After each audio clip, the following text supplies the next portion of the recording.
बहुलाए के हो रानीको छोरो साला हर्के।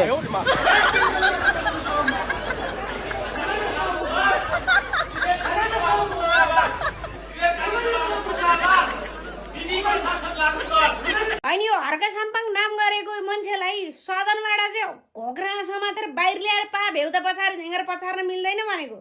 अनि कति विचित्र अप्ठेना फलेको फर्सी है यो मान्छे। हले नमिल्ने गोरु यो मान्छे। देश का प्रधानमंत्री मैं बन्छु। तेरा बाप यहाँ छोड़कर गया था कि तेरी माँ? कैसा लगा मेरा मजाक?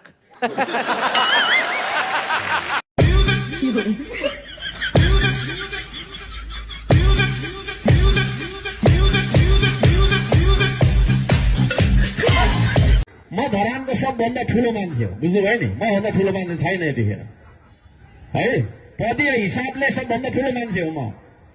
मैले अन्तिम सिग्नेचर गरेर मात्र यहाँको बजेट बन्ने हो। मैले कार्यपालिका बैठक बोलाएँ भने मात्रै हुने हो। मैले जे एजेन्डा हुन्छ त्यो मात्रै छलफल हुने हो। अन्तिम निर्णयकर्ता म हो। मलाई जित्ने कोही छैन यहाँ। केमा जित्ने? यो मुख्य क्या? ए मुख्य हुनुहुन्छ तपाईँ? मुख्य राउटेको राजा। ए राउटेको राजा हो तपाईँ?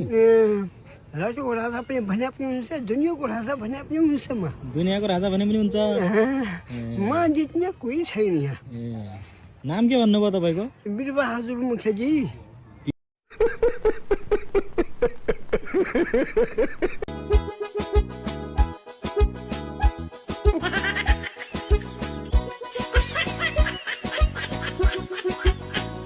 उपमेयरले शुभ यात्रा भन्यो त्यो नभनेपछि नि नदिनु भएको त्यति त भन्नु पर्दैन नि। पछाडि त मै हो प्रधान। तपाईको प्रधानमन्त्री।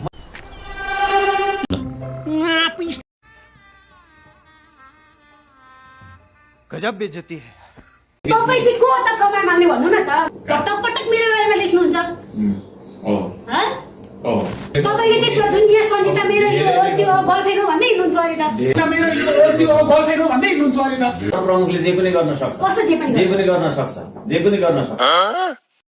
पातकी म तेरो गर्दन काटिदिन्छु। साला त्यो मूर्खको पनि पराकाष्ठ नागेको सुपर मूर्खलाई कसले बनायो अध्यक्ष? जुन गुरुको सिङै छैन साला, how can we call him Tikhe?